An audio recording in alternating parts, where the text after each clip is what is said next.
Welcome to the bold analysis.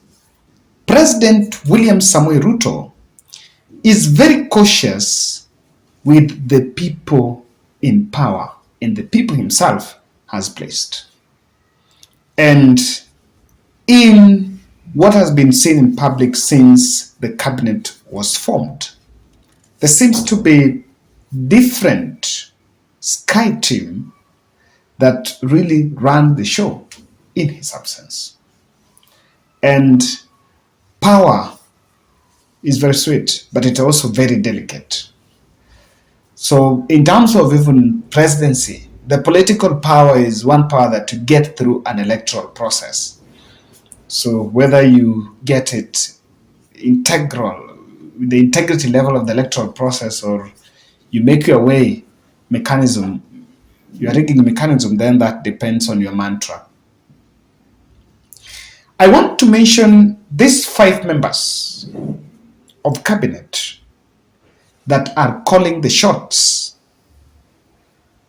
in public. And this as William Ruto's trust is. And in my defense, I'll tell you why Ruto trusts these people. Kithure Kindiki was William Ruto's lawyer during the ICC.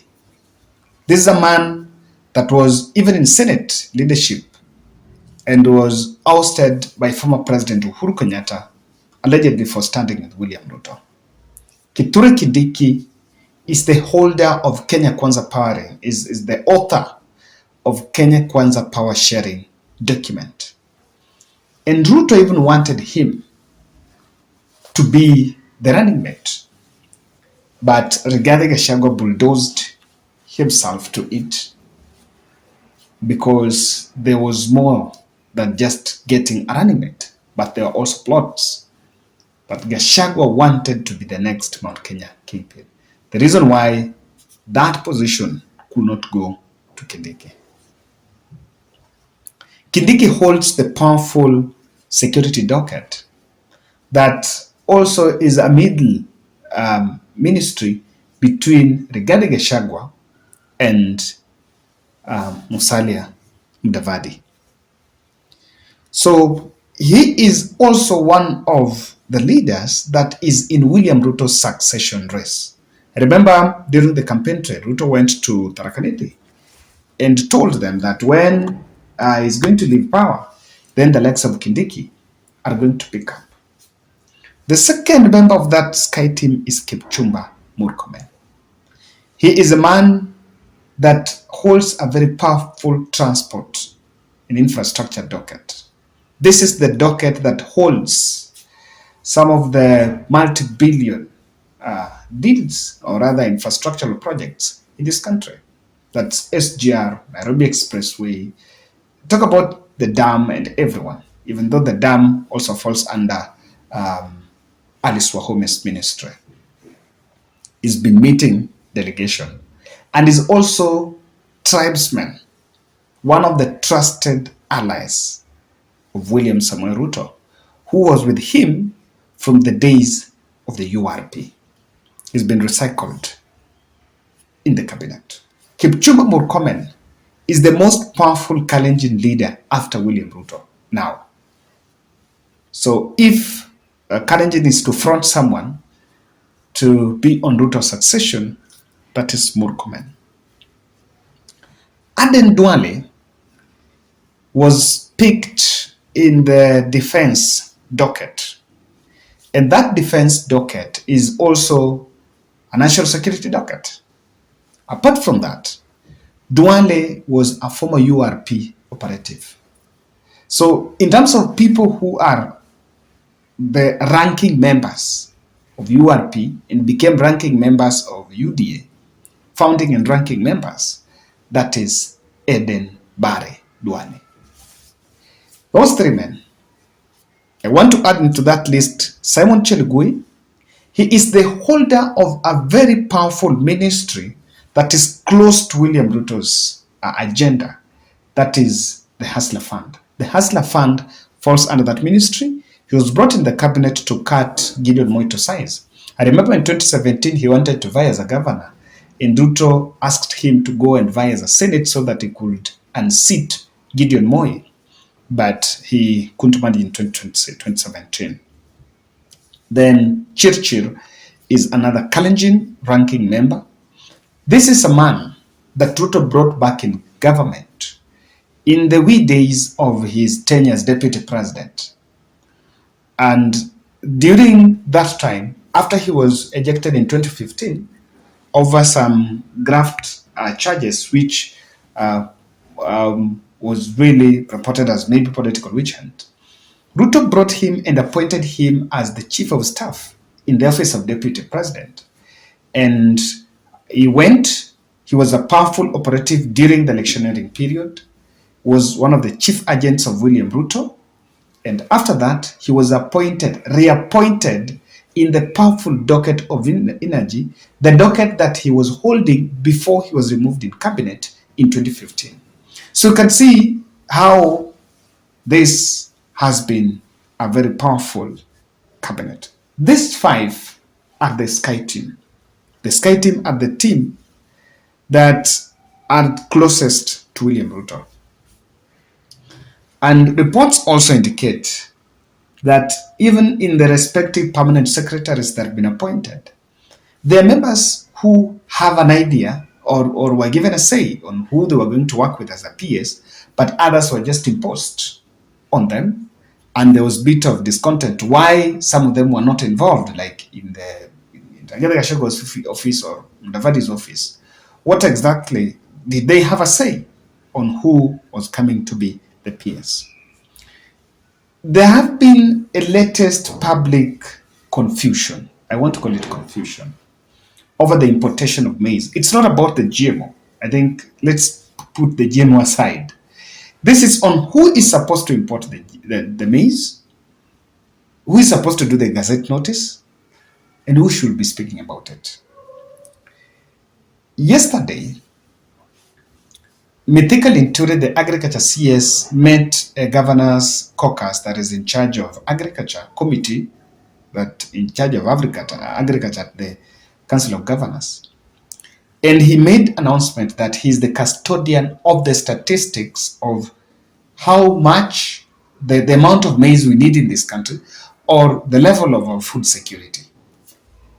Sorry. And he dismissed reports by Moses Kuria. Musalia Mudavadi, while speaking in Lamu, mentioned that Kuria will not, going forward, be commenting or rather be spearheading the maize importation process.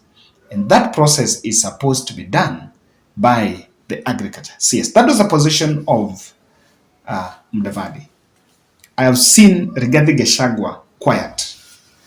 And I am persuaded to believe that I think the cabinet do not have an official position, because Mithika Linturi said that he's sure that there was no cabinet meeting that passed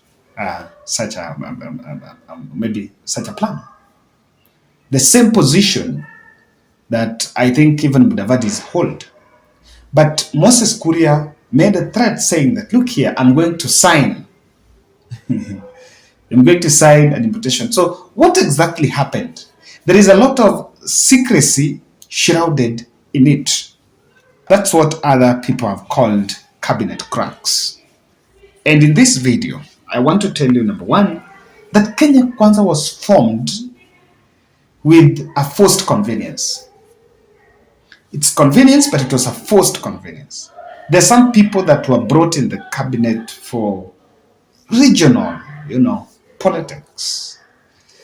Meru, or for Mithika, was senior member. You had to, there are different aspects that played out, even backroom interests that played out.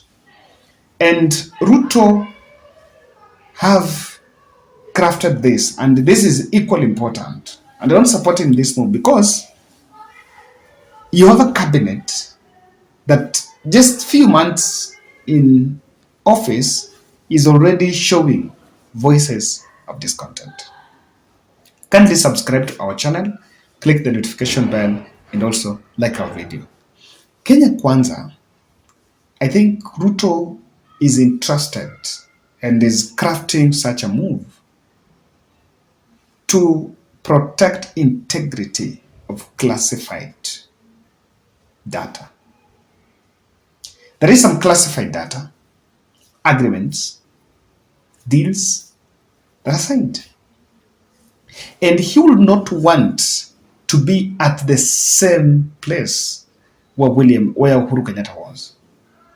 Where immediately Uhuru Kenyatta left power, just 2 months in it, there was a deliberate effort to expose the documents, classified documents, to paint Uhuru Kenyatta in the bad note. That happened because after Uhuru left. So now you have, he changed the position, said that now he's been meeting US. There are quite a number of issues that are now coming, the GMO debate, and I think government did not have that official position on a number of issues. And even if that position is there, then he's trying to cut things to size. So when you have a team that you highly trust, then that is the team you do reorganization. What could have happened in this competition saga is that there is a reorganization. Or maybe some state department was pulled from Ministry A to Ministry B. That reorganization, so that to make sure if you want to do something, it falls under the docket of a member of your SCI team, a trusted person, so that it doesn't, you protect classified data.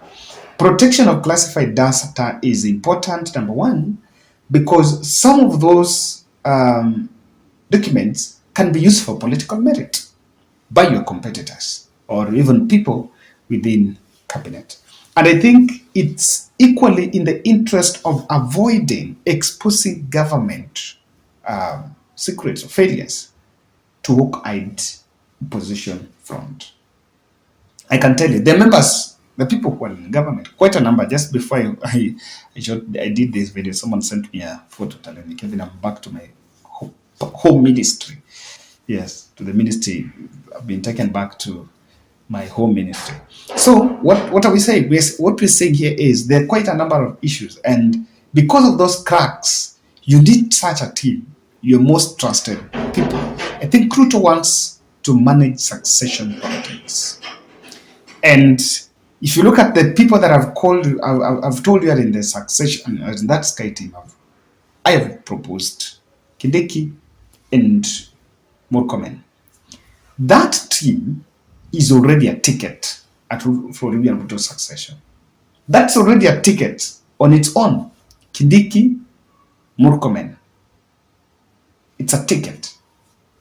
And if they form a front on succession, then I can tell you that Mudavadi and Gachagua might also have different ways of succession formations, or they might also join hands. So what I think the president is doing here is trying to manage politics. And in fact, there is a lot of politics in government, leave alone what is being said in the rallies. There is a lot of internal politics playing on. And so Ruto is trying to manage the politics. Lastly, safe stewardship during the foreign trips. Safe stewardship. So that, president is moving a lot. I think we are also seeing the value for those foreign trips in terms of the deals that they are bringing, the number of deals, not on the quality or whether it really has the value for the hustler, but we've told billions from South Korea, billions from where. So we are seeing the value in terms of the deals. And Ruto will also want that if he leaves the country on people trusted hands.